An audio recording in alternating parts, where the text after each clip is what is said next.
Alors, vous êtes prêts pour la Troisième Guerre mondiale? Bon, je sais pas si ça va être la Troisième Guerre mondiale en vrai. Peut-être pas. Mais vous l'avez vu, l'année commence bien, l'année 2026 commence bien. Bonne année d'ailleurs pour ceux qui regardent la VOD. Euh, Trump a bombardé Caracas et kidnappé le président du Venezuela. Donc ça commence comme ça. Alors après, on pourrait se dire, Je ne oui, mais il sais n'y a pas rien ce de que c'est que nouveau. le Les super États-Unis, ils profit. font tout le temps ça. C'est l'impérialisme américain.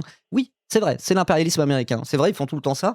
Mais d'habitude, ils le font avec un tout petit peu plus de finesse, ou en tout cas, ils font un peu semblant, un peu plus semblant, quoi. Là, non seulement Trump fait ça d'une manière absolument spectaculaire, parce que vraiment, c'est l'opération avec les forces spéciales qui arrivent, ça bombarde la capitale, ça arrive en hélicoptère, ça kidnappe le président, qu'on se croirait dans un mauvais film. Vraiment.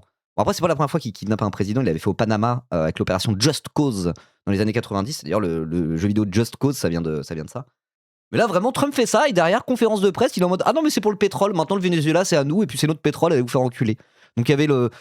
Soi-disant, c'était à cause du narcotrafic qui viendrait du Venezuela. Et puis en fait, c'est pas un vrai président, Maduro, c'est un Je chef ne de sais pas ce que cartel qui c'est que fait le super rentrer de la profit. drogue aux États-Unis. C'est complètement faux. Genre vraiment, il y a quasiment. Enfin, parmi toute la drogue qui rentre aux États-Unis, il y en a très très peu qui passent par le Venezuela. C'est vraiment des excuses à la con. Et en fait, dès sa conférence de presse, après, Donald Trump, il est en mode non, non, c'est pour le pétrole. Il a parlé que du pétrole pendant 1h30. Il assume totalement, quoi. Et puis, il y a le compte Twitter, enfin, sur les réseaux sociaux de la Maison-Blanche qui pose des petites vidéos avec Maduro qui s'exhibe en mettant des petites musiques, en faisant des édits de cons. Là, vraiment, il ne se cache même pas que c'est la loi du plus fort. C'est vraiment en mode genre, bah ouais, le Venezuela, c'est à nous maintenant. Vous allez faire quoi? Et ça, c'est assez nouveau. Ça, c'est assez nouveau et ça change un petit peu des trucs d'un point de vue géopolitique, quoi, pour le coup. Il y a une continuité par rapport à ce que c'est que l'impérialisme américain a été l'impérialisme américain tout au long du XXe siècle. Hein. Voilà, ça fait évidemment penser à l'Irak en 2003 ou à toutes les ingérences qu'ont pu faire les États-Unis pendant la guerre froide et encore avant, même avant la Seconde Guerre mondiale en Amérique du Sud. Hein. La doctrine Monroe, tout ça là. Mais là, c'est fait avec une telle transparence. D'un côté, c'est juste bêtement l'impérialisme américain, les États-Unis qui arrivent quelque part et qui font la guerre pour le pétrole. Archi classique, mais à côté, c'est pas que ça. C'est aussi Trump qui arrive. Et c'est même pas il tape du poing sur la table, c'est il est en mode genre je tape du poing sur la table depuis 1 an. Voilà, je vous montre que je suis pas là pour rigoler, quoi. C'est aussi ça, il y a les deux choses en même temps. Donc évidemment que c'est pour le pétrole et tout ça, c'est qu'une excuse et c'est qu'un truc d'extractivisme où l'Empire américain va récupérer tout le pétrole, etc. etc. Classique, mais c'est aussi, pas symboliquement, mais genre sur le signal que ça envoie, c'est un signal extrêmement puissant, extrêmement flippant qui est envoyé par Donald Trump, c'est les deux à la fois, quoi. Et donc du coup, quelle ère géopolitique ça va ouvrir, je ne sais pas, mais tout ça est très très inquiétant. Donc on va parler de ça, j'ai plein de petits extraits là sur Twitter de trucs auxquels je voulais réagir. Regarder et puis réfléchir un peu, ça va être quoi la suite, quoi. Ça va être quoi la suite. Donc ça va peut-être être un petit peu bordélique, l'occasion, enfin l'idée c'est d'en discuter un petit peu aussi tous ensemble, etc. etc. Voilà, là j'ai plein de petits extraits, c'est pas un react, c'est pas un article que je lis, ça va pas être de la profonde analyse, ça va juste être discuter un peu tous ensemble et regarder un petit peu tout ça. Et voilà, et après dans un second temps, pour le coup, on regardera Dominique de Villepin à BFM TV, où là ça sera un react plus classique, où il parlera encore de ça. Évidemment, on va surtout parler de ça ce matin parce que waouh! Oh waouh! L'année commence bien. Alors déjà, avant de commencer, je voulais dire un truc. C'est que l'année dernière, j'avais pris mes petites vacances d'hiver. J'étais en mode genre, ah, l'année 2024, c'était une sacrée année. Let's go. Après, j'étais un petit peu déconnecté. Je pensais moins à la politique. J'étais en vacances. Normal. C'était très bien.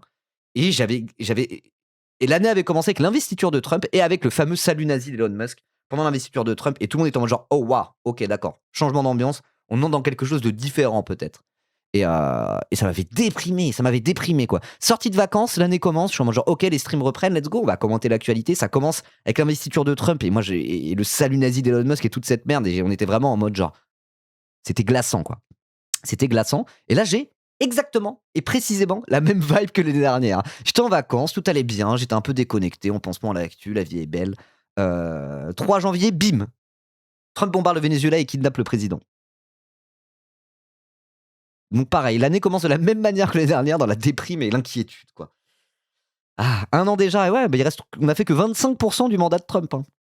On a fait que 25%. Alors après, à voir justement les conséquences que ça va avoir, ce qui s'est passé au Venezuela.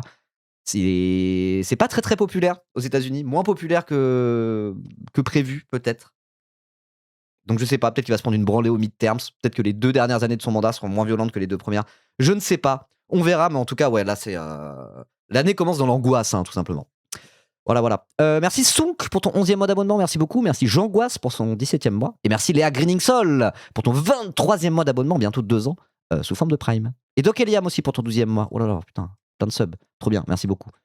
Et Jaco aussi, là, Jaco SGC, je crois que j'ai pas pu te remercier. Merci beaucoup. Voilà. Ils ont de l'essence moins chère, ils ne feront rien du tout, les ricains. Ouais. Non, mais après, il pourrait voter différemment au midterms, quoi. Je sais pas, on verra. On verra. Parce que d'habitude, il y a tout un tas de propagande qui est fait de la part des États-Unis pour que la population américaine soit avec eux là-dedans. Là, quand tu regardes Trump à la base, il a vendu l'isolationnisme, le retour à l'isolationnisme américain. Tout le discours il y a un an, c'était on va pas aller faire la guerre partout, ça suffit, c'est America first, on va pas se mêler du reste du monde, il faut relocaliser l'industrie ici, et puis arrêter d'aller faire la guerre partout parce que ça nous coûte de l'argent, quoi. C'était ça le discours il y a encore un an. Il a aussi été un peu élu sur cette base-là, quoi. Donc c'est pas hyper populaire, je crois, au sein de la population américaine, par rapport à d'autres trucs. L'invasion de l'Irak, par exemple, il y avait toute une machine de propagande qui a été mis en branle, et puis c'était aussi en réaction au 11 septembre 2001, à l'attentat des World Trade Center, ce qui fait que la population américaine était beaucoup plus derrière Bush pour l'Irak que là elle est derrière Trump pour le Venezuela. Mais bon, à voir, on va voir comment ça va se passer, quoi. Bref, tout ça pour dire qu'en tout cas on est qu'au tout début du mandat de Trump. Moi ça me fait déjà 2 rentrées là où je suis streamer à temps plein. Mes 2 premières rentrées c'est la même chose, les 2 mêmes débuts d'année. Trump fait des maxi dingueries et ça fait un peu flipper et déprimer, quoi. Voilà. Je croyais que le Venezuela était aux États-Unis, c'est pas le 53e État. Alors non, mais il a dit ça, Trump, c'était cette nuit je crois. Il a été en mode genre, on lui a demandé justement, on a demandé à Trump, mais comment ça se fait, vous aviez dit que vous allez arrêter de faire la guerre un peu partout, là vous allez faire ça au Venezuela, ce serait pas un peu hypocrite? Et Trump il a répondu non, mais ça va, c'est pas loin de chez nous le Venezuela, c'est notre sphère d'influence, c'est pas pareil. Lol. Voilà. Bon. Donc bon, toutes les Caraïbes c'est sa sphère d'influence aussi, le Mexique c'est sa sphère d'influence à ce moment-là, même le Canada, et évidemment le Groenland dont on va parler après, parce que là ça y est, hein. Ça y est, c'est la première ministre danoise se prononce pour dire il faut que Trump arrête de dire qu'il va aller conquérir le Groenland parce que le Groenland c'est à nous, hein. Là ça part en guerre de territoire avec l'Union Européenne. Direct, derrière ça enchaîne. Et il a fait des déclarations cette nuit, Trump, où il a réaffirmé le fait que le Groenland devait lui appartenir. Voilà. C'est waouh. On pourrait se dire ouais non mais c'est Trump, il dit n'importe quoi, mais là justement, ce qu'il vient de faire au Venezuela, c'était une façon de dire je dis pas que n'importe quoi. Parfois vous vous dites non mais il déconne, c'est la stratégie de l'outrance. Non, il est très sérieux, Et donc bon, affaire à suivre. Après je sais pas, il y a plein de libéraux qui sont en mode j'aime pas Trump et Maduro c'est un dictateur donc c'est ok. Ouais.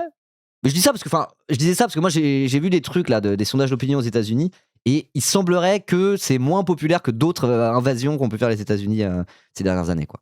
Ce qui serait logique puisque c'est vraiment il y a beaucoup moins de justification et d'embrigadement derrière, c'est beaucoup plus transparent, quoi. Voilà. Bon bref, allez, on va commencer en regardant ce petit sujet du Parisien vite fait qui résume un peu le truc. Pourquoi Trump assure que le Venezuela a volé entre guillemets le pétrole américain? Ça c'est une de ses justifications. De dire mais non en fait c'est notre pétrole, hein. Ils ont fait n'importe quoi, ils ont volé notre pétrole, à la base c'était des entreprises américaines qui exploitaient ce pétrole il devrait nous revenir donc bon on va aller le récupérer, quoi. Au Venezuela, il y a une chose à laquelle l'administration Trump a l'air de s'intéresser particulièrement. President Trump is deadly serious about getting back the oil that was stolen from us. We're going to take back the oil that, frankly, we should have taken back a long time ago. A lot of money is coming out of the ground. A lot of money is coming out of the ground. Gotta take it back. We're going to get reimbursed for all of that. We're going to get reimbursed for everything that we spend. Alors pourquoi les États-Unis accusent-ils le Venezuela de leur avoir volé du pétrole? C'est plutôt une formule politique. Tremendous amount of oil. Billions and billions and billions of oil. Trillions of oil. Ouais, va falloir que je m'améliore en amélioration de Donald Trump, hein, pour l'année 2026. Important. Politique, oui, alors, du coup, qui renvoie surtout donc à l'histoire des nationalisations dans l'industrie pétrolière vénézuélienne. En fait, à partir des années 1920, de nombreuses raffineries américaines ont exploité le pétrole. Donc déjà rappel, hein, le Venezuela, a priori, c'est la plus grosse réserve de pétrole au monde. Voilà. C'est la plus grosse réserve de pétrole au monde. Alors après, c'est un pétrole qui est un peu chiant à extraire parce qu'il est visqueux, il demande un raffinement particulier. Machin, je sais plus exactement, je suis pas un spécialiste des hydrocarbures, mais voilà, c'est une énorme réserve de pétrole qui est un peu plus chiante à exploiter que d'autres, mais voilà, c'est une manne pétrolière, une manne d'hydrocarbures gigantesque, quoi. Venezuela jusqu'en 1976, année où l'industrie... Merci Keep in Motion pour ton 11e mois, merci beaucoup. Faut que tu reaches le niveau du mec sur Insta, tu parles de Kekiz, qui a unlock son imitation de Ruffin, mais il est trop fort en imitation lui, vraiment il est exceptionnel, il est trop fort. Pétrolière du pays a été nationalisée. Ce qui a permis des expropriations d'entreprises américaines qui demandent des dommages et intérêts. Pour rappel, le Venezuela, c'est environ... Je sais pas, le pétrole il est vénézuélien à la base, genre c'est ça qui est fou, hein. Parce que là on parle de Chavez, on parle pas encore de Maduro. Maduro c'est encore un petit peu différent, mais il y a quand même, enfin Chavez, il a été élu, et ce qu'il a fait, c'est en mode tout ce pétrole qui est exploité par l'impérialisme américain, on va le nationaliser pour que l'argent qu'on gagne grâce au pétrole puisse servir à financer un modèle social pour les Vénézuéliens, quoi. Alors après, ça s'est un peu barré en couille, notamment avec l'arrivée au pouvoir de Maduro, etc., etc. Mais en fait, c'est évident que normalement, c'est bien de faire ça. Genre, ça paraît logique. Tu dis, ah bah voilà ce qu'un pays devrait faire. Un pays victime de l'impérialisme américain. Premier truc qu'il devrait faire, c'est dire, nos ressources naturelles, c'est à nous. Oncle Sam, dégage. T'as pas de faire des milliards et des milliards et des milliards de dollars sur notre dos. Et en fait, quand il y a ça qui se passe, les États-Unis passent 20 ans à se dire, ok, comment on va faire pour récupérer le pétrole? Il y avait déjà un embargo américain et des sanctions économiques par rapport au pétrole vénézuélien depuis 2015, quelque chose comme ça, 2014, je me souviens plus exactement. Depuis quasiment le début du mandat de Maduro, quoi. Donc ça fait depuis longtemps qu'ils sont genre, putain, on aimerait bien récupérer ce pétrole. Donc ça monte bien. C'est pour ça que je dis qu'il faut être plus communiste que jamais, parce que c'est quand même ça le cœur du problème, quoi. Le pays du capitalisme a une manne financière qu'elle a envie d'exploiter. Il peut pas parce qu'il y a des socialistes qui arrivent au pouvoir et qui disent vous le ferez pas, et ils s'en battent les couilles. Ils décident d'aller à marche forcée vers la guerre ou ce genre de choses, vers la déstabilisation internationale, juste pour aller implanter ExxonMobil et les géants pétroliers dans un pays comme ça, quoi. C'est vraiment, c'est du capitalisme, de l'impérialisme américain sur fond de capitalisme extrêmement banal, basique et classique, quoi. Ouais, il y a Chevron qui est déjà en train d'exploiter le pétrole au Venezuela, qui était revenu un petit peu il y a pas longtemps. Mais là, du coup, ils vont tous y aller, quoi. Enfin, genre, c'est pour ça. C'est tellement évident ce qui est en train de se passer. La réponse à ça, la réponse à Trump, la réponse aux États-Unis, la réponse à cet impérialisme, la réponse à tout ça, elle est tellement évidente. C'est le communisme. Point à la ligne. Point à la putain de ligne, quoi. Bref, allez, on reprend. Pour rappel, le Venezuela, c'est environ 20% des réserves mondiales d'or noir, ce qui forcément éveille l'intérêt de Donald Trump. We're going to have our United States oil companies go and spend billions of dollars. Billions of dollars. Voilà, donc ça c'était la conférence de presse qu'il a fait à Mar-a-Lago, donc sa résidence en Floride, le 3 janvier 2026, donc c'était à 17h30 heure française, le jour du kidnapping de Maduro, quoi. Voilà, donc c'est la première conférence de presse qu'il a refaite. Si j'ai pas de bêtises, il a refait une conférence de presse hier soir, donc cette nuit vers 3h du matin heure française, où là il a reparlé d'autres trucs, et notamment il a parlé du Groenland, on en parle un petit peu plus tard. Start making money for the country. Et si ces dernières années, Mais enfin, juste la transparence dans son discours, quoi. La transparence dans son discours. Il s'en bat les couilles. Il fait sa conférence de presse, il a passé 1h30 à parler du pétrole. Il n'a pas parlé du narcotrafic, parce qu'effectivement, c'est pas une histoire de narcotrafic. Il a le mérite d'être honnête, quoi. Mais il est vraiment en mode genre, on voulait le pétrole, on a récupéré le pétrole, on va se faire des milliards de dollars. Vive les États-Unis d'Amérique. Vous allez faire quoi? C'est nous les plus forts. Vraiment, c'est juste ça. C'est aussi simple que ça. Vraiment, il n'y a rien à expliquer de plus. Wow. Et si ces dernières années, les États-Unis ne pouvaient pas trop accéder à ces ressources Et surtout, il pétrolières, a évidemment pas parlé des Vénézuéliens. Il a vite fait dire, oh là là, c'est un tyran, voilà, on les a libérés de ce tyran, et basta, quoi. Basta. ils avaient tout de même un moyen de pression sur le régime vénézuélien. Very importantly, the embargo on all Venezuelan oil remains in full effect. La politique de Trump envers le Venezuela a changé évidemment entre son premier Après, on va faire quoi? Bah ouais. C'est la loi du plus fort. Il est en mode c'est la loi du plus fort. Et effectivement, qui est plus fort que les États-Unis militairement? Personne. En termes de puissance militaire, les États-Unis, ils écrasent tout le monde. Et là, du coup, ça commence à parler Enfin, on va parler du Groenland après, mais sur le Groenland, c'est ça. S'ils commencent à vouloir envahir le Groenland, qu'est-ce qui va se passer? Il va y avoir une guerre ouverte avec l'Europe, avec le Danemark, contre les États-Unis d'Amérique. On peut rien faire. On peut rien faire. Ils sont en mode genre non, mais de toute façon, c'est nous les plus forts. Vous allez rien faire. Et bah ouais, au bout d'un moment. On va rien faire, quoi. Non, on va rien faire. J'ai rarement autant ressenti de l'impuissance politique que depuis 3 jours. Hein. C'est désastreux. La politique de Trump envers le On parle de Venezuela Macron après, ouais. a changé évidemment entre son premier mandat À et force son... du nombre, si on s'y met tous. Ouais, je sais pas. Non, pour moi, pour arrêter Trump, ça doit venir du peuple américain, quoi. C'est horrible à dire, mais enfin, c'est pas horrible à dire, mais normalement. Soit c'est la guerre, soit c'est la révolution aux États-Unis, mais je vois pas quoi d'autre. deuxième mandat. Dès 2024, vous avez le blocage, notamment avec le contrôle maritime. Bonjour et tous, bonne année, prêt à accepter le RP paillasson des USA? Attends, de quoi? Comment ça, le RP? C'est pas du RP, hein. Si tu parles de Macron, c'est pas du RP, hein. C'est bien réel, hein. C'est bien réel, hein. Et bonne des année à sanctions, Techno. là, début 2026, on avait pratiquement les exportations à l'arrêt. Résultat, si le Venezuela a une des plus grosses réserves de pétrole mondiale, il n'apparaît même pas dans le top 10 des pays producteurs de pétrole. Ce qui a permis de limiter, entre guillemets, cette baisse, restent les exportations principalement orientées vers l'Asie, vers la Chine. Clairement, en reprenant la main sur la production de pétrole du Venezuela, les États-Unis sont très gagnants puisqu'ils vont pouvoir gérer le flux vers la Chine. As everyone knows, the oil business. Oui, parce que du coup, qui était le premier client du pétrole vénézuélien? C'était la Chine. Donc évidemment, il y a cette guerre économique entre les États-Unis et la Chine. Donc c'est pas uniquement pour ça, c'est pour récupérer le pétrole pour eux, mais aussi c'est par rapport à la Chine, quoi. C'est en mode genre, ah, vous vendez du pétrole à la Chine? Non, bah nous, on va vendre du pétrole à la Chine, quoi. Et effectivement, s'ils ont tout le pétrole des États-Unis, étant donné que la Chine est aussi dépendante au pétrole comme tous les autres pays du monde, bah, ils ont qu'à venir et leur revendre le pétrole. Genre, qu'est-ce que tu veux faire contre ça? À partir du moment où ils ont la force pour le faire et que personne ne fait rien contre ça, bah évidemment, hein. Évidemment qu'il le fait. Knows the oil business in Venezuela has been a bust, a total bust. They were pumping almost nothing by comparison to what they could. On a une La Chine dégradation. va trouver une alternative au pétrole, je crois qu'on n'y est pas encore, hein. Après, sur l'énergie, enfin, ils développent à fond le solaire notamment et les énergies renouvelables en Chine. Et vraiment, ils le développent à fond, quoi. C'est vraiment un plan de Xi Jinping. Il fait des gros plans quinquennaux. Là, il y a un méga barrage hydroélectrique qui va être construit, qui est équivalent à tout le parc nucléaire français pour des centaines de milliards de budget ou des dizaines de milliards, je sais plus exactement, des dizaines de milliards.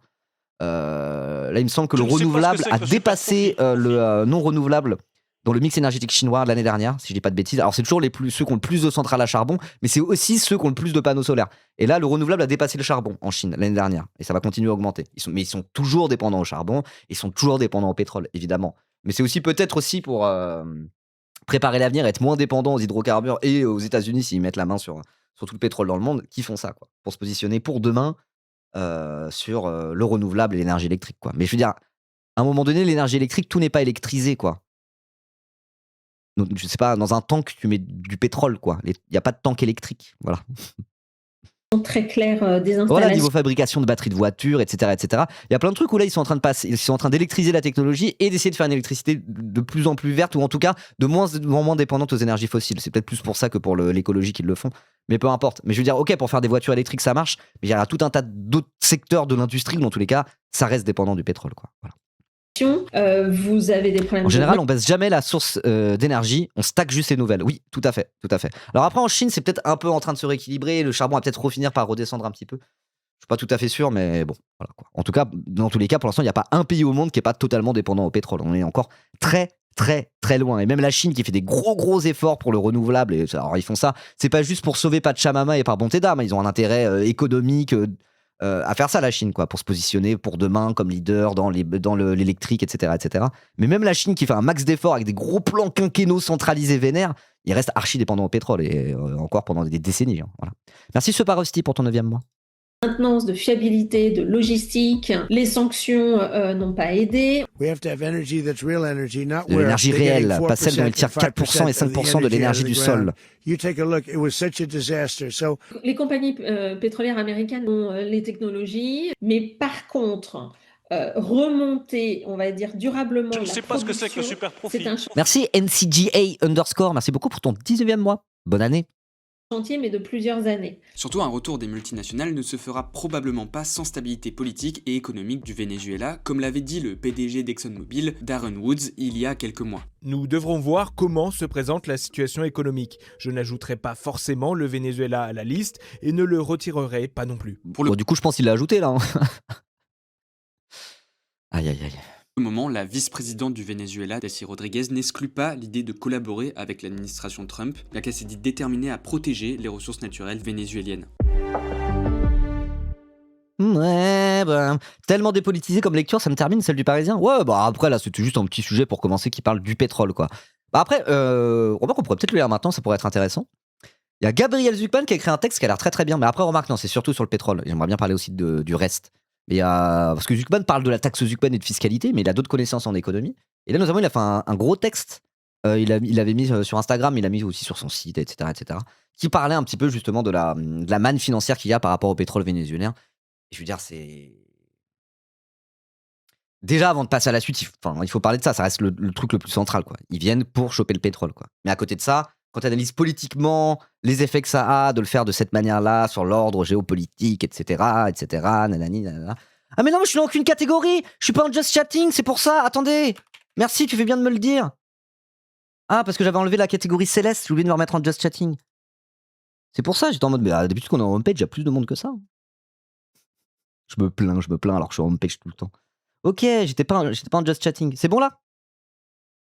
Je savais pas qu'on pouvait ne pas avoir de catégorie non plus. Je viens de l'apprendre. Vraiment, là, je suis en just chatting, c'est bon. Je vérifie. Just chatting. C'est bon? C'est bon? Ok. Let's go. C'est bon. Parfait. Je ne sais pas Merci ce que c'est John que le super Alb. profit. Go les subs. Let's go. Merci pour ton 9e mois. Merci pour ton 9e mois. Salut Onibaku. Bonne année. Comment ça va? Je te l'ai déjà dit. Ludivine Bantini a aussi fait un bon thread sur X. Bah, n'hésitez pas à me l'envoyer. Hein. N'hésitez pas à me l'envoyer. Bon bref, voilà le pétrole. Après, je vais vous montrer plein de petits extraits. Ça va être un peu bordélique, hein, comme je disais. Hein. Là, la première partie, j'ai juste plein de petites choses que j'avais envie de regarder avec vous. Mais ça va être un peu bordélique sur les bords. Mais juste regardez ça déjà. Regardez ça. Moi, ce qui me fume là-dedans. Parce qu'encore une fois, il y a une continuité là-dedans. Genre, c'est pas la première fois que l'impérialisme américain va aller bombarder un pays pour récupérer du pétrole. Genre, vraiment, c'est arrivé 10 000 fois dans l'histoire du XXe siècle. En Amérique du Sud, encore plus, quoi. Vraiment, l'Amérique du Sud, ça a été le jardin de l'impérialisme américain. Et ça l'est toujours, hein, mais genre, ça l'a été de manière totalement assumée et ouverte pendant des décennies et des décennies. Donc c'est pour ça, il y a des gens qui sont en mode genre, oh mais rien de nouveau là, vous vous étonnez. Oh là là, vous êtes un peu naïf, vous aviez confiance en les États-Unis d'Amérique, ça a toujours été ça les États-Unis d'Amérique, oui ça a toujours été ça. Mais moi du coup j'ai envie de regarder ce qui est différent par rapport à au moins ces dernières décennies quoi. Et il y a un truc qui est très différent, c'est la communication et la justification qu'en fait la Maison Blanche et les États-Unis quoi. Et là on a un niveau de juste se branler en disant vive les États-Unis d'Amérique et à tout détruire, à dire n'importe quoi, à s'en battre les couilles, à habituer tout le monde à un tel niveau de fils de puterie que je trouve ça assez impressionnant. La photo de Maduro, donc il y a déjà plein de mèmes et trucs. Hein. Et pareil, le nombre de photos de Maduro qu'ils ont mis pour exhiber ça et faire de la communication politique dessus, genre c'est macabre quoi. C'est vraiment, ils exhibent comme un trophée le président d'un autre pays quoi. Vraiment ils l'exhibent comme un trophée. C'est exactement comme si, je sais pas, César rentrait de la conquête de je sais pas quoi en traînant avec une chaîne, comment il s'appelle là, le Gaulois. Comment il s'appelle, Vercingétorix quoi. C'est vraiment ça quoi. C'est en mode l'empereur exhibe sa capture au peuple en liesse quoi. Ouais, non, celle-là c'est une vraie photo. Il y avait une autre photo qui était une photo en IA. Et voilà. Et ça pareil. Enfin genre, comment résumer 2026 mieux que ça? Donald Trump, à travers le compte de la Maison Blanche, poste une photo de Maduro capturé. Derrière il y a un mec qui fait hey Grok, put him on bikini et Grok le fait. Je vous montre la photo. Donc pour ceux qui n'ont pas suivi, Grok, au début de l'année, s'est mis à déshabiller tout le monde. Ça veut dire que tu arrivais, tu prenais n'importe quelle photo de meuf sur Twitter, même des meufs mineures, hein, il y a des gens qui ont fait ça avec des meufs mineures, qui disaient hey Grok, est-ce que tu peux la mettre en bikini? Grok le fait. Donc il y a eu toute cette histoire-là au début de l'année où c'était en mode genre ah ouais, ok, ça commence très très bien. Et donc là, évidemment, les choses se mélangent et voilà. Cette interaction résume bien notre début d'année 2026, le monde de merde que les États-Unis d'Amérique sont en train de nous réserver, quoi. Quel putain d'enfer. Hein. Ah, trop bien le 21e siècle, trop bien. Super, vive l'IA. Vive l'IA. Hein. Vraiment. Faut interdire l'IA et interdire les États-Unis d'Amérique. Voilà, moi c'est la ligne maintenant. Vraiment, c'est l'empire n'a jamais pris fin. Ouais, tu m'étonnes. Quel enfer, hein. Quel enfer. Vous savez c'est quoi le pire? Vous savez c'est quoi le pire là-dedans? Vous savez c'est quoi le pire? C'est qu'on pourrait se dire oh mais c'est les États-Unis. Nous autres sur le vieux continent c'est pas tout à fait pareil. Nanani nanana. Eh ben on va lire le communiqué d'Emmanuel Macron. La réaction d'Emmanuel Macron. Alors pour ceux qui n'ont pas suivi dans la temporalité, etc., on a attendu toute la journée le communiqué de Macron. Donc tout le monde a fait ses petits communiqués. En France, quasiment tout le monde a fait à peu près le même communiqué pour dire « Oh, Maduro était un dictateur et on l'aimait pas, mais le droit international doit primer. » Tout le monde a dénoncé, au moins à demi-mot, enfin pas tout le monde, mais même le RN, même Jordan Bardella et Marine Le Pen, ils ont fait un gros paragraphe pour dire « Oh, Maduro le dictateur, nanani nanana ».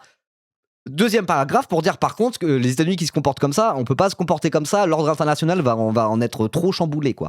Ils sont obligés de le dire parce que là c'est abusé ce qu'ils ont fait. Donc tout le monde a au moins eu un petit mot pour dire le droit international, même en faisant des communiqués modus gag absolument nuls à chier. Hein.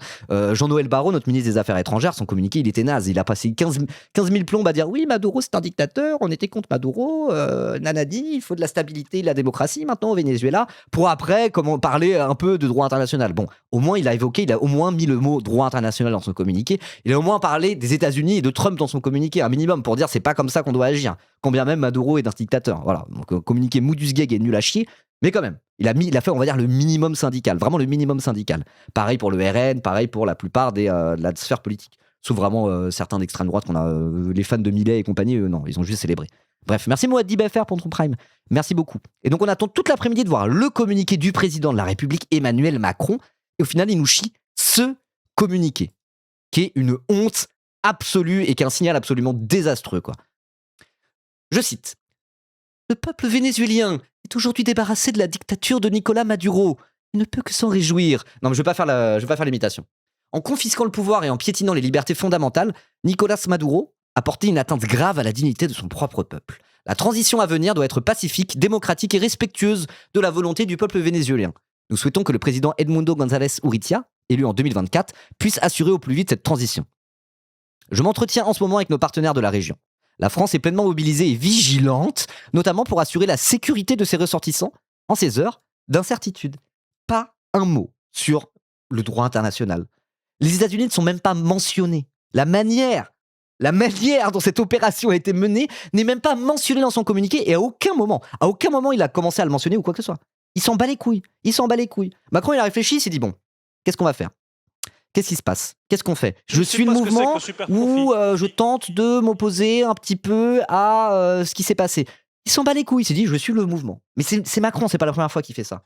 Il voit le monde qui est en train de se barrer totalement aux couilles. C'est quand même le président de la France. La France, c'est quoi ? C'est la 5e puissance militaire dans le monde, un truc comme ça ? Enfin, je veux dire, l'Union européenne, la zone euro, en termes de PIB, c'est la première zone au monde économiquement. Le PIB de l'Union européenne ou de la zone euro, je ne sais plus exactement, est supérieur aux États-Unis et supérieur à la Chine. Et en puissance militaire, diplomatiquement, la France est ultra affaiblie, etc., etc. Mais c'est quand même une grosse puissance militaire et l'Europe, c'est pas rien, quoi. Normalement, le président de la France devrait avoir son mot à dire dans ce genre de moment. Même sans rentrer dans un rapport de force frontal, je veux dire, Macron, il a quand même un peu plus de marge de manœuvre que la moyenne pour s'opposer au moins un petit peu à ça. Il pourrait faire le choix de le faire, même mal. Mais même pas, il se dit, ok, le monde est en train de se barrer en couille, je vais être à l'avant-garde de ce barrage en couille pour se préparer déjà à la suite. Et souvenez-vous, Macron, il y a quelques temps, il y a 1 an ou 2, je sais plus, il avait dit une phrase du genre « On ne peut pas continuer à être des agneaux dans un monde de loups ». Je sais pas comment il l'avait dit. Il avait dit d'une manière un peu alambiquée et nulle, mais il avait dit ça, quoi. Et là, c'est ce qu'il est en train de faire. Il s'en bat les couilles. Il se dit « Ok, le monde se barre en couille, c'est la loi du plus fort. Il faut se préparer à ça. Au lieu de se dire, en tant que président de la France, il faut s'opposer à ça, à cette marche forcée vers la loi du plus fort, de manière la plus exacerbée qu'il y a jamais eu. Ah non, c'était avec les carnivores et les herbivores, pardon, je me suis trompé, voilà, c'est ça. Il a dit on peut pas rester herbivore dans un monde de carnivores. Exactement, j'ai confondu. Et donc là, ça fait un peu partie de ce truc-là, quoi. Au lieu de s'opposer à ce changement, il se dit non, on va l'accompagner, non seulement l'accompagner, mais en plus être à l'avant-garde. Il se dit vas-y, il faut prendre un coup d'avance. Nouvelle méta, il faut prendre un coup d'avance. Et c'est déjà ce qui fait que la montée de l'extrême droite en Europe. C'est déjà ce qu'il fait. Personne ne lui avait demandé de dissoudre l'Assemblée nationale en 2024. Il s'est dit, bon, de toute façon, le RN, il va finir par être au pouvoir, hein, donc je vais bien l'accompagner au pouvoir et essayer de me mettre face à lui, d'en faire mon meilleur ennemi pour tatati tatata. Il est proactif dans le fait d'accompagner le pire. Que ce soit la montée de l'extrême droite en Europe ou ce changement de l'ordre géopolitique, là, initié par cette dinguerie que vient de faire les États-Unis, quoi. Au lieu de se dire, oh là là, je vais peut-être quand même tenter de m'opposer à ça en tant que président de la France. Non. Au contraire, il se dit, je vais me positionner et essayer d'avoir un temps d'avance par rapport aux autres. Alors on peut dire, c'est pas étonnant, ils sont tous comme ça, mais Emmanuel Macron l'est plus que les autres encore. Parce que son communiqué, je veux dire, il n'y a pas un leader européen qui a fait un communiqué aussi merdique et aussi susboule de Donald Trump que ça. Hein. Vraiment. Dans la sphère politique française, premièrement, mais même en Europe, les leaders européens, ils ont tous au moins parlé un peu de droit international, quoi. Encore une fois, le communiqué de Bardella et Le Pen était mieux que celui de Macron. Objectivement. Je dis pas ça pour sucer Bardella et Le Pen, hein, c'est les mêmes connards, on les emmerde, évidemment. Mais ouais, il y a un côté presque pas accélérationniste, parce qu'il fait pas ça pour provoquer un changement et la révolution, mais genre, ouais, comme Von Papen en 33, je dirais même plus comme Pétain en 1942.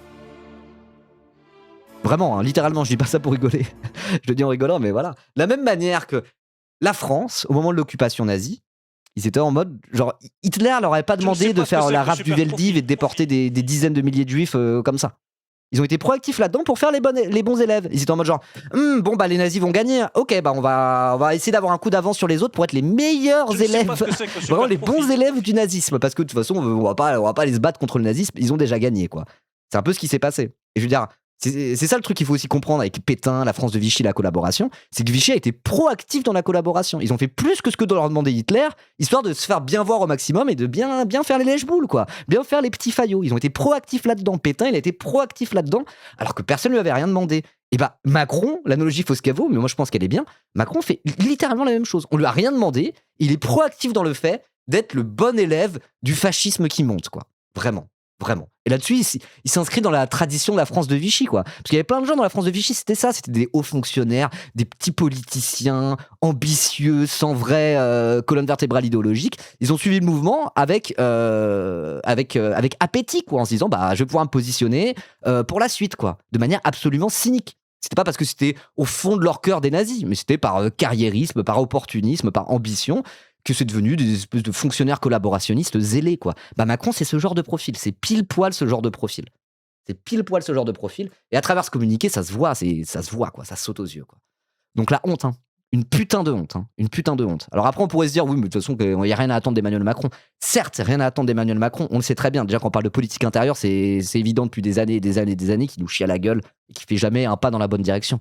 Mais là, quand même, quand on parle de géopolitique, c'est un petit peu différent. Et en tant que président de la France qui, en plus, historiquement, au XXe siècle, a une voix qui parfois est un peu différente des autres à l'international, notamment par rapport aux États-Unis.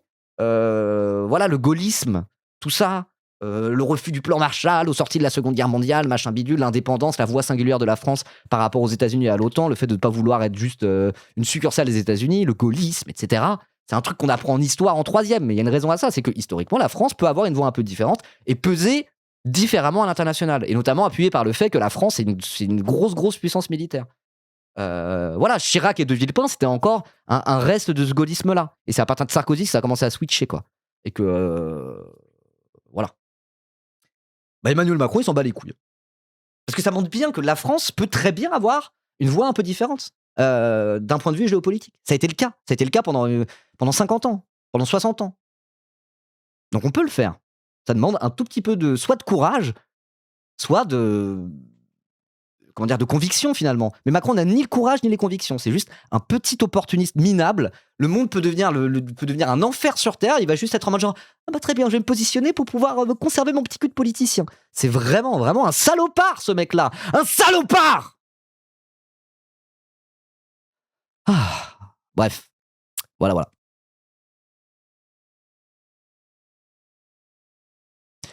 Et donc la question qu'on peut se poser maintenant, c'est, ça va être quoi la suite? Et on peut commencer à faire des plans sur la comète, à se dire nanani nanana. Mais en tout cas, il y a déjà une chose qui est sûre et certaine, c'est que la suite est déjà là, en fait. La suite est d'ores et déjà là, puisque Macron a continué. Macron, pardon. Oui, je fais des lapsus. Trump en a rajouté une couche. Trump, il attend 2 jours, il est en mode OK, maintenant il nous faut le Groenland. C'est pour ça que c'est extrêmement flippant. Il y a des moments comme ça où il se passe un truc. Et c'est pas un truc qui est nouveau, quoi.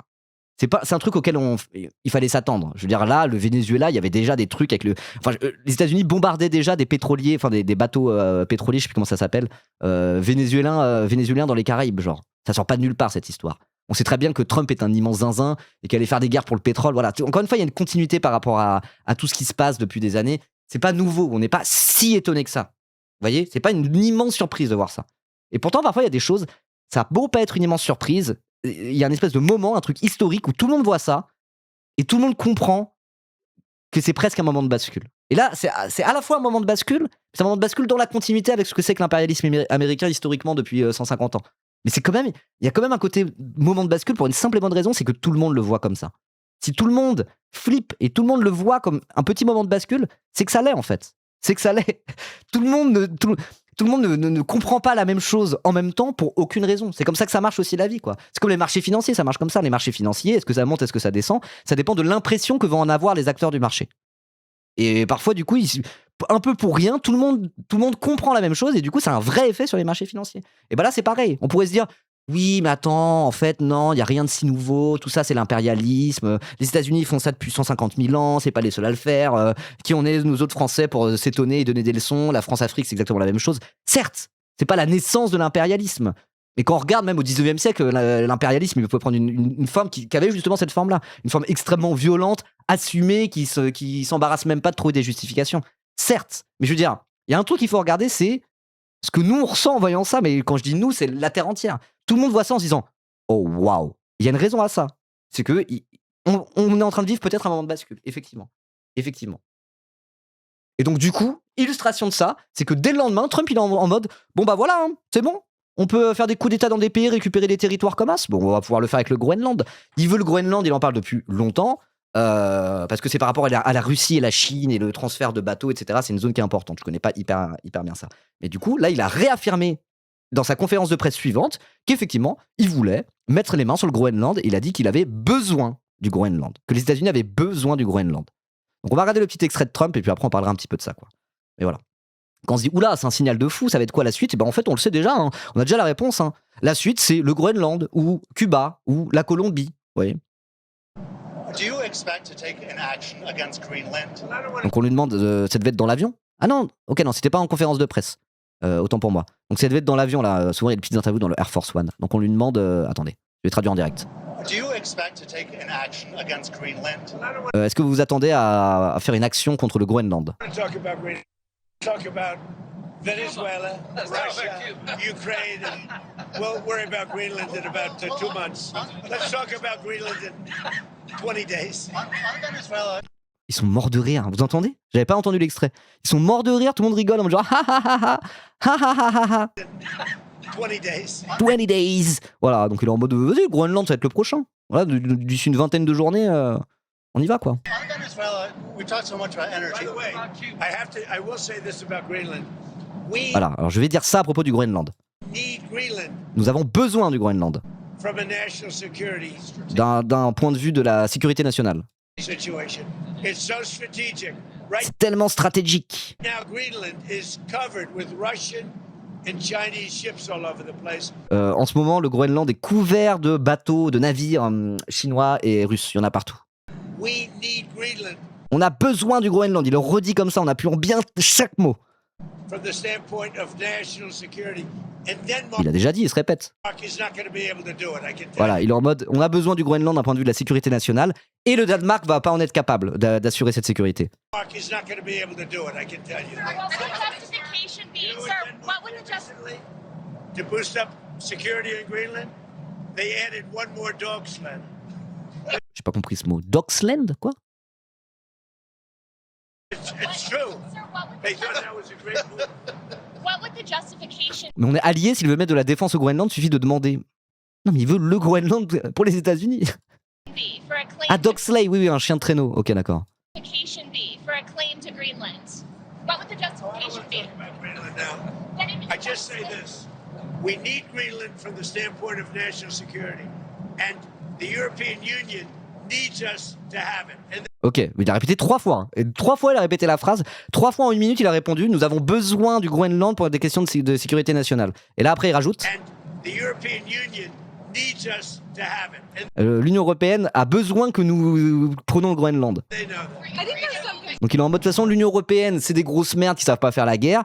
Donc pour leur propre sécurité, pour leur propre intérêt, l'Union européenne a besoin que nous récupérions le Groenland. Voilà. Donc là, 2 jours après avoir bombardé Caracas et kidnappé le président du Venezuela, allô?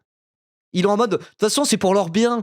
L'Union européenne, ils savent rien faire, c'est des merdes. Donc on va récupérer le Groenland. Et effectivement, quand tu regardes comment pèse diplomatiquement et géopolitiquement et militairement l'Union européenne actuellement dans l'ordre mondial, là, bah effectivement, on est les serpillères des États-Unis. Ça fait depuis longtemps qu'on est juste derrière l'OTAN à sucer comme des merdes. Mais là, on est carrément les serpillères. Et le communiqué de Macron, qui a été partagé par Trump sur son réseau social Truth Social, c'est une façon de dire, bah de toute façon, on est... je suis ton clébard, quoi. Je suis ton clébard, fais ce que tu veux, Trump. Et donc, je veux dire, quelque part, il a raison de dire ça. Il a raison de remettre une pièce dans cette machine-là, Donald Trump. Il teste, il voit les réactions. Là, il a fait la plus grosse zinzinerie au Venezuela. Il voit que l'Union européenne est en mode genre, on va regarder, hein, quand même, le droit international, c'est important, quand même. Hein. Et que certains, dont Emmanuel Macron, lui, il parle même pas de droit international. Il est en mode, juste il suce. Vous voyez? Et donc, à partir du moment où il voit que l'Union européenne se couche quand il prend le Venezuela, et bien évidemment qu'il va tenter d'aller gratter pour voir par rapport au Groenland. Parce que si l'Union européenne, de toute manière, le seul truc que l'UE est capable de faire, c'est se ranger derrière les États-Unis, bah qu'est-ce que l'UE va faire si les États-Unis veulent récupérer le Groenland? Ils vont rien faire du tout. Ils vont rien faire du tout. Donc il a raison de faire ça. Au moins il teste. Au moins il teste. Tiens, ça rappelle la Russie avec la Crimée avant l'Ukraine. Bah ouais, ça rappelle tout un tas de trucs, mais c'est extrêmement flippant.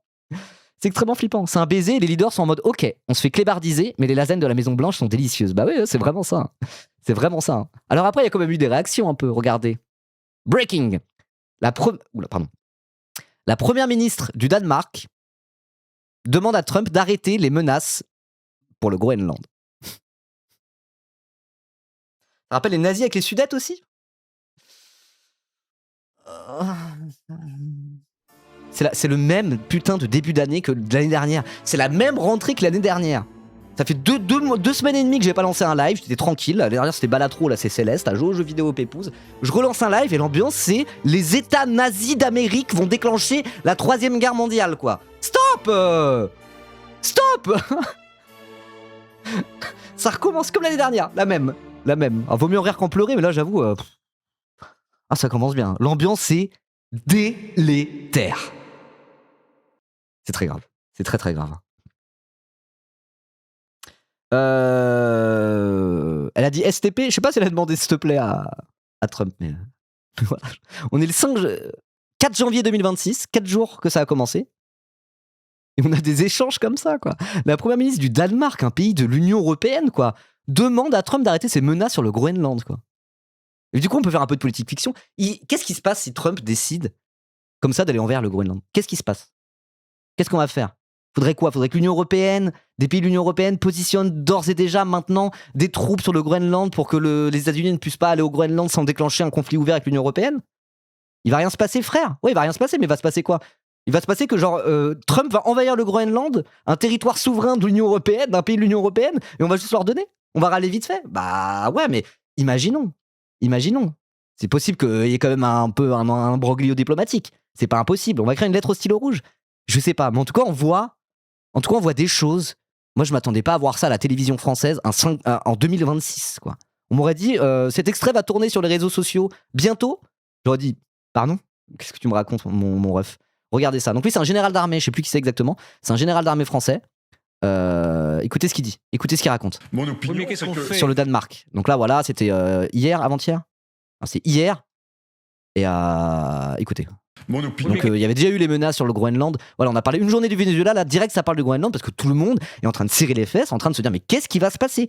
C'est quoi le prochain mouvement de Trump, quoi. Merci Brother pour ton prime. Bonne année à tous et force à nous. Ouais, merci beaucoup. Mon opinion, mais qu'est-ce qu'on fait? Non, ce qu'il faut faire, si le Groenland, moi je dis que si on a des signes, il faut projeter des troupes là-bas. Et après, ne le fasse pas. Voilà, donc c'est le général Nicolas Richoux, ancien commandant de la 7ème brigade blindée. Donc c'est un général d'armée, quoi. Hein. C'est pas un random, hein. C'est pas un chroniqueur aux grandes gueules. Remarque qu'il y a des généraux d'armée, en vrai c'est un peu des chroniqueurs aux grandes gueules dans l'âme. Voilà. Battre contre les Américains? Oui, d'accord, mais les troupes, elles se battent contre les Américains? Donc Darius Rochebin demande un général d'armée, un ancien général d'armée, quand même voilà, un officier supérieur de l'armée française, ancien général, mais quand même. Darius Rochebin lui demande, mais attendez.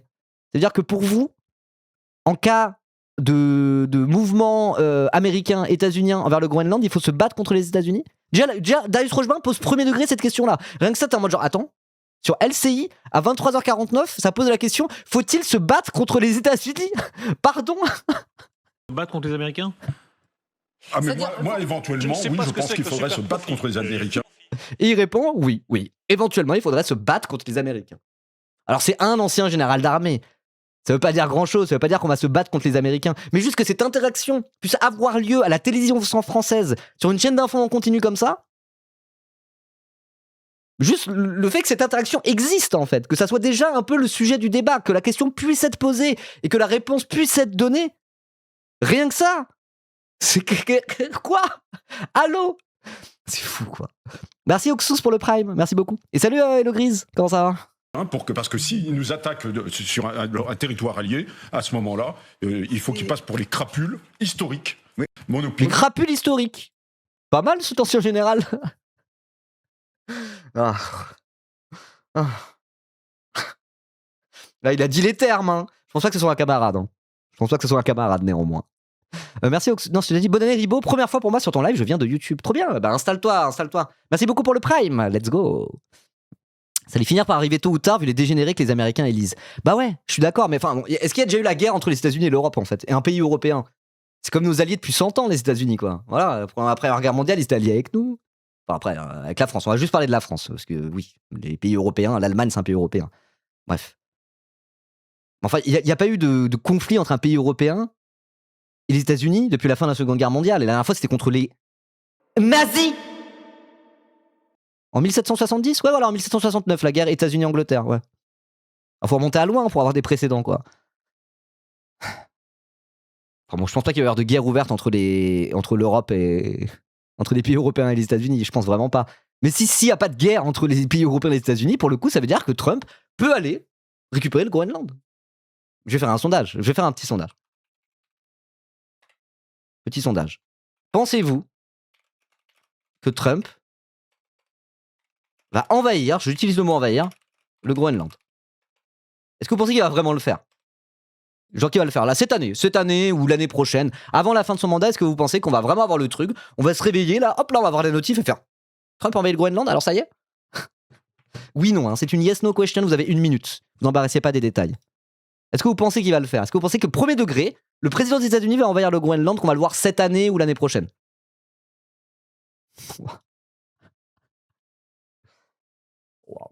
Alors moi je veux bien qu'on est entre gauchistes et que parfois on est là un peu à se dire oh là là, à voir tout le temps le verre à moitié plein, à moitié vide, etc. Mais là quand même, hein. Quand même, hein. On a les trois quarts des personnes ici présentes qui répondent oui. Je veux bien qu'on ait qu'un gros tas de gauchistes. Parfois on se fait des films et ça fait 10 ans qu'on est en mode le fascisme arrive. Mais premièrement, bon le fascisme arrive, je crois qu'on avait raison depuis le début. Premièrement. Et deuxièmement, là c'est comme 77% du chat, hein. Je sais pas si ça veut dire qu'on a raison, mais en tout cas ça veut dire qu'on est tous d'accord pour dire que là l'heure est vraiment très très grave, quoi. L'heure est vraiment très très grave. Ouais, il le dit, hein. Il le dit. Alors après justement, Trump il dit plein de choses et il fait pas toujours ce qu'il dit. Mais là, cette histoire de Venezuela, c'est justement, et c'est peut-être hors le fait que l'impérialisme américain encore une fois envahit un pays pour du pétrole. Bon, ça certes, évidemment. Mais l'autre truc qui reste, c'est que cette opération au Venezuela, c'est une façon pour Trump de dire ce que je dis, je le fais. Et vu toutes les saloperies qu'il dit depuis le début, voilà. Au moins on est prévenu. Et c'est ça le vrai truc, c'est ça le vrai événement politique. Parce que oui, que les États-Unis fassent une sale guerre impérialiste pour le pétrole, effectivement, il n'y a rien de très très nouveau. Mais là, ce truc-là, le signal qui est envoyé par Trump, c'est ça la vraie dinguerie. Et il y a des vrais effets. Le vrai effet, c'est qu'on a un ancien général d'armée sur LCI qui dit « Je suis prêt à rentrer en guerre contre les États-Unis d'Amérique, allô ?» En une journée, c'est ça les effets. On les voit direct, 79% du chat dit oui. Bah moi j'ai voté oui aussi, hein. Genre, où est-ce qu'on va là? Qu'est-ce qui se passe là? Qu'est-ce qui se passe? Ça va être la guerre froide? Moi je pense pas que ça va être la troisième guerre mondiale, forcément. Je sais même pas quelle forme elle pourrait prendre une troisième guerre mondiale. Quand on parle de deuxième guerre mondiale, ça serait quoi la troisième guerre mondiale? Je sais pas. Mais revenir à un truc genre guerre froide, comme la guerre froide, ou que ça soit Chine versus États-Unis, un monde totalement bipolarisé, avec des guerres par proxy un peu partout, etc. etc. Bah ouais. Il n'y a même pas de bloc anti-impérialiste. Bah en plus, ouais. Une seconde guerre froide, ouais. Troisième guerre mondiale ou seconde guerre froide? Je sais pas. Go en Chine, je crois. Alors après, nous on aime bien sucer la Chine semi-ironiquement. Enfin, non, il y a des vraies raisons sur leur modèle économique et tout qui montrent que des gros plans quinquennaux, de la planification économique avec un État centralisé, un peu socialisant sur les bords, quand même, ça fonctionne bien. Donc là-dessus, on suce premier degré. Il y a d'autres trucs qu'on n'aime pas. Mais par contre, faut pas non plus prendre la Chine pour ce qu'ils sont pas, quoi. D'un point de vue géopolitique, la Chine, ils jouent pour leurs intérêts. Ils sont pas là, c'est pas des anti-impérialistes ou je ne sais quoi. Regardez, c'est quoi la réaction de la Chine, là? Ils ont rien fait. Ils ont rien fait du tout. Vous avez vu les communiqués de la Chine? Ils bandent les muscles. Ils sont en train de dire attention, les États-Unis, on va pas laisser faire ça. Ils s'en battent les couilles, hein. Ils sont là pour leurs intérêts avant tout. Faut arrêter d'idéaliser la Chine d'un point de vue géopolitique non plus, hein. La Chine n'est pas ce qu'a pu être l'URSS à un moment. Voilà. Faut pas idéaliser l'URSS non plus, mais quand on parle géopolitique, force est de constater qu'à un moment donné, le fait qu'il y ait l'URSS d'un côté et les États-Unis de l'autre, ça permettait d'un certain équilibre et que tout se barre en couille depuis qu'il n'y a plus l'URSS, hein. Et je dis pas ça pour bander bêtement Staline. Voilà. Les US de Trump sont relativement alliés avec Poutine. La troisième guerre, c'est contre qui? La Chine, du coup, ça serait la Chine, quoi. Je sais pas. Est-ce qu'on peut faire une coalition pour déloger Trump? Avec qui? Avec tous les autres pays contre les États-Unis? Je sais pas. Après, faut pas monter sur ses grands chevaux et commencer à parler de troisième guerre mondiale, patati patata tout de suite. Mais là, force est de constater que quand même, ça va vers la guerre, quoi. Quand même, la France parle de se remilitariser en permanence, ça va remettre le service militaire, tatati tatata. La première puissance mondiale a renommé le ministère de la Défense en ministère de la guerre et vient de bombarder le Venezuela. Enfin bon. On peut commencer à parler de la guerre et réfléchir à est-ce que la guerre arrive? De toute façon, la guerre arrive, il y a des guerres dans le monde. Genre, il va pas y avoir une guerre forcément là sur le territoire français du jour au lendemain ou quoi que ce soit, quoi.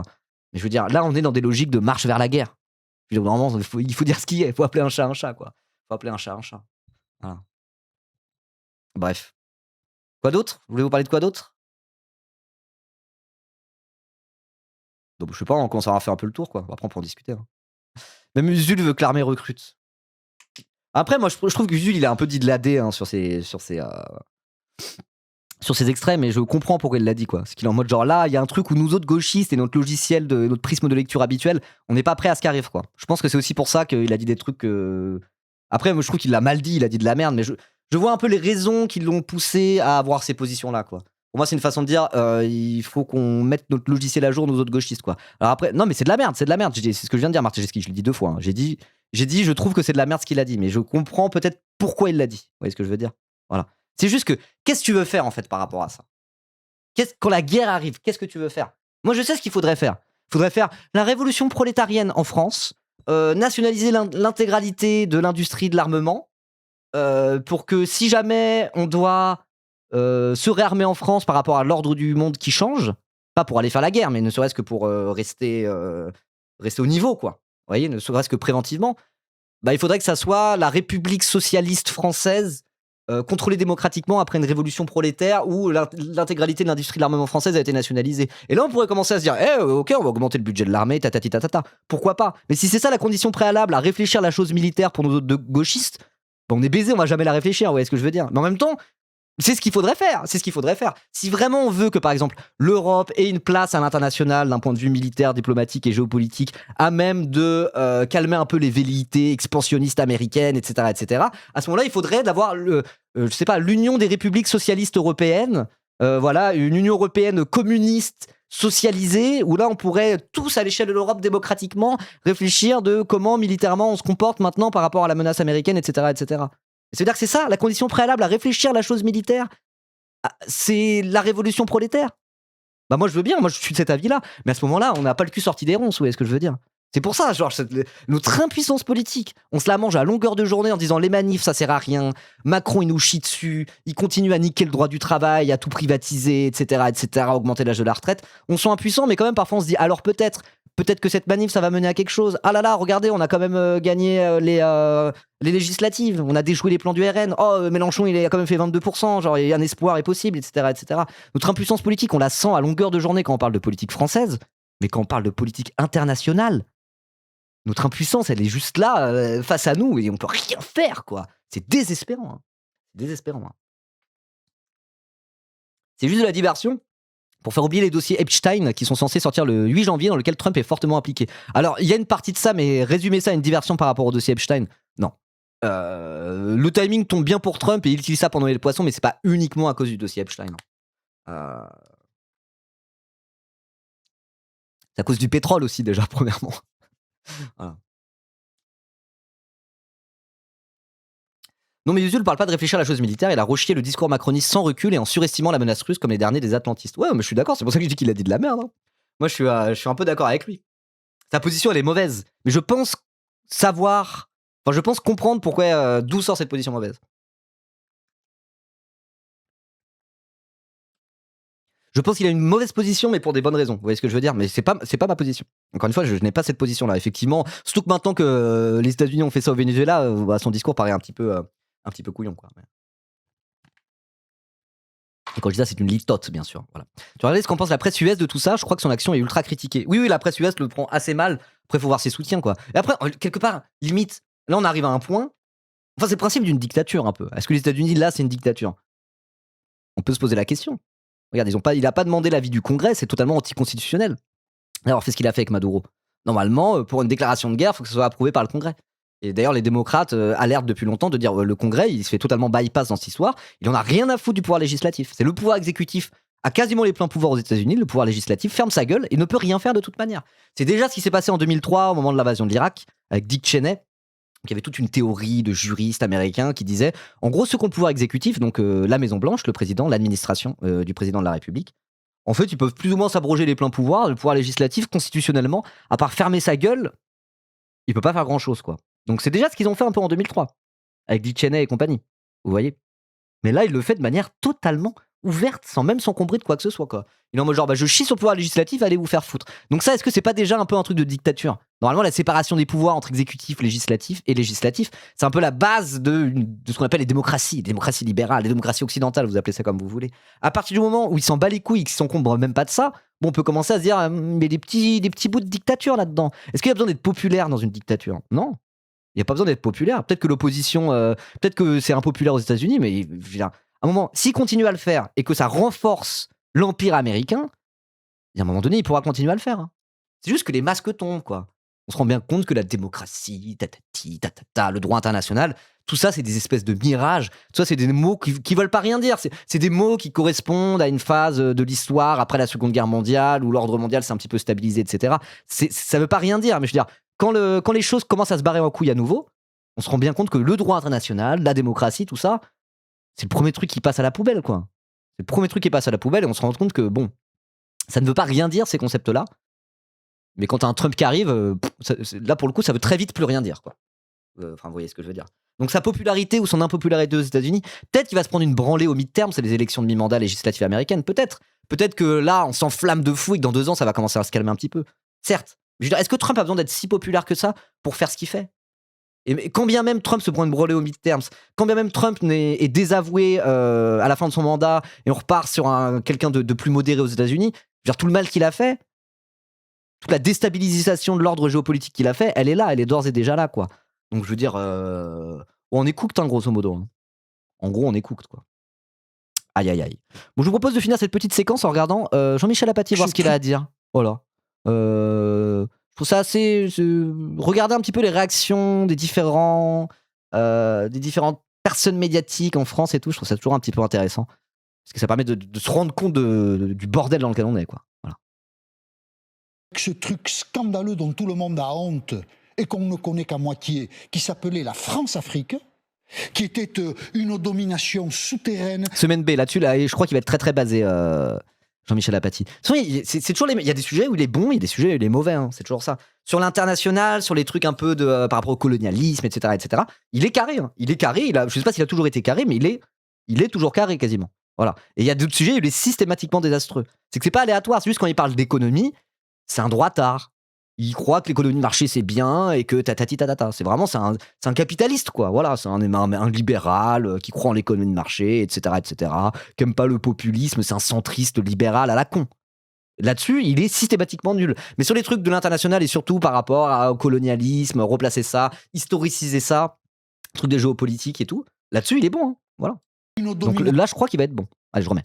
Ce truc scandaleux dont tout le monde a honte, c'est un peu un villepin, ouais. Et qu'on ne connaît qu'à moitié, qui s'appelait la France-Afrique, qui était une domination souterraine, la valorisation d'intérêts économiques français, des valises de billets qui revenaient en France pour financer on ne sait pas qui et on ne sait pas quoi de la part de dictateurs africains dont on assurait la survie, c'est une honte absolue. Donc nous avons cessé de faire cela, parce que c'était en contradiction avec nos valeurs. Et nous ne le referons pas parce que nous n'en avons pas les moyens. Alors, parce que nous n'en avons pas les moyens, ok. Et nous ne le referons pas parce que nous n'en avons pas les moyens. Alors quand on voit une politique impérialiste comme ça, Donald Trump qui dit « nos grandes entreprises pétrolières, les plus grandes du monde, vont maintenant investir au Venezuela ». Aux États-Unis, on dit, je ne sais pas si c'est vrai, que déjà des dirigeants de sociétés américaines prévoient de se déplacer à Caracas pour faire du business. Nos valeurs, oui, bah, c'est ce que je disais, c'est un libéral.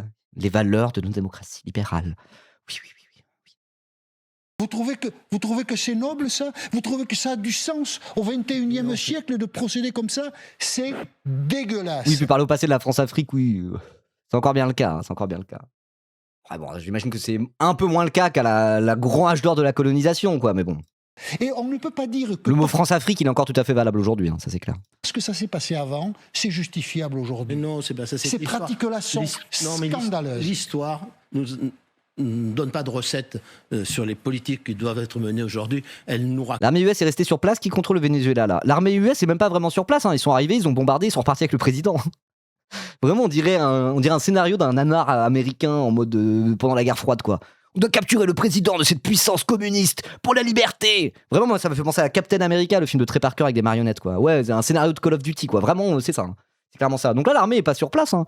Les pétroliers sont peut-être déjà sur place, mais l'armée est même pas sur place. Ils vont placer un espèce de pion à la tête du truc. Là, c'est sous tutelle américaine, mais il y a même pas l'armée sur place. Hein. Ils vont revenir, ouais. Contre ce que nous sommes. Nous. Et nous pouvons changer. Attendez, non, c'est pas vrai. Oui, voilà, il y a toujours il y a l'armée de mer qui était déjà là depuis des mois, mais là il n'y a pas l'armée de terre sur place qui contrôle la population ou quoi que ce soit. Comment tu fais tenir la tutelle ? Ben là le pays a plus personne à la tête, quoi.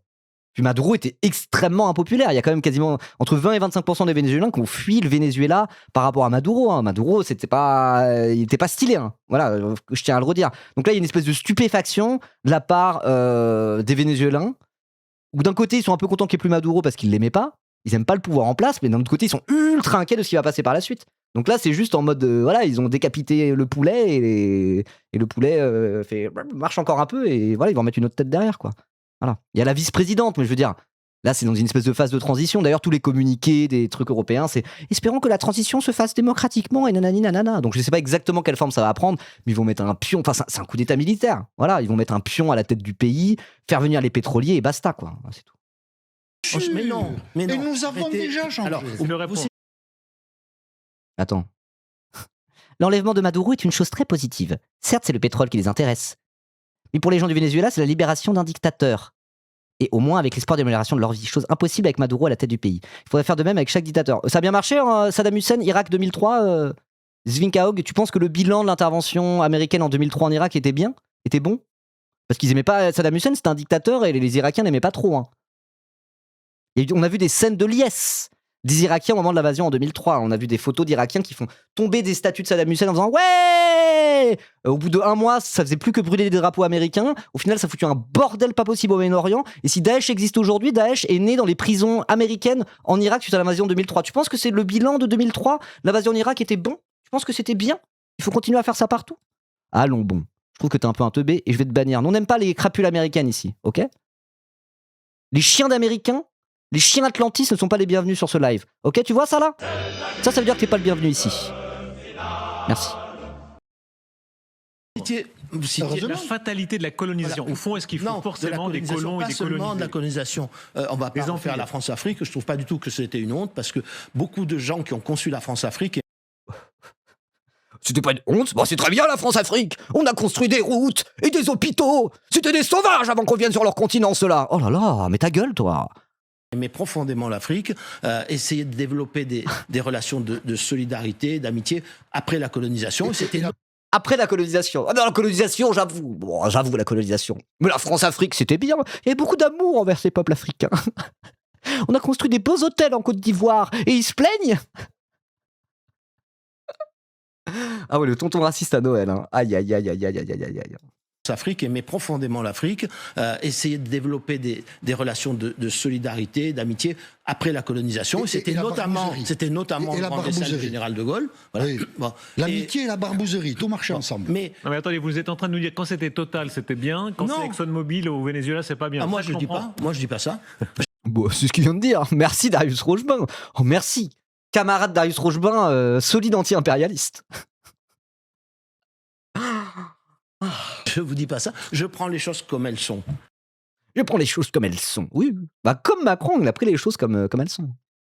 Oh, ça va être la 3e guerre mondiale et le fascisme? Ok, let's go. Il faut se positionner pour l'avenir. Aïe, aïe, aïe, aïe, aïe. Bon, bah voilà. Hein. Un peu bordélique cette séquence. J'avais plein de petits extras à monter. J'avais juste envie d'halluciner avec vous tous ensemble. Voilà, c'était pas une analyse très profonde, on n'a pas lu un bel article ou je ne sais quoi, mais je voulais commencer un peu de live comme ça, quoi. Avec une petite séquence je vous montre les trucs que j'avais mis en onglet Twitter, et bonne année, bien sûr. Voilà, et bonne année, bien sûr. Donc si vous regardez la VOD YouTube et que vous avez été jusqu'au bout, n'hésitez pas à vous abonner, partager la vidéo, et n'hésitez pas à devenir communiste si c'est pas déjà le cas. Il y a un seul antidote à toute cette merde. Ça s'appelle abattre le capitalisme et mettre en place un système socialiste avec un grand S, pas au sens du Parti socialiste. Abonnez-vous.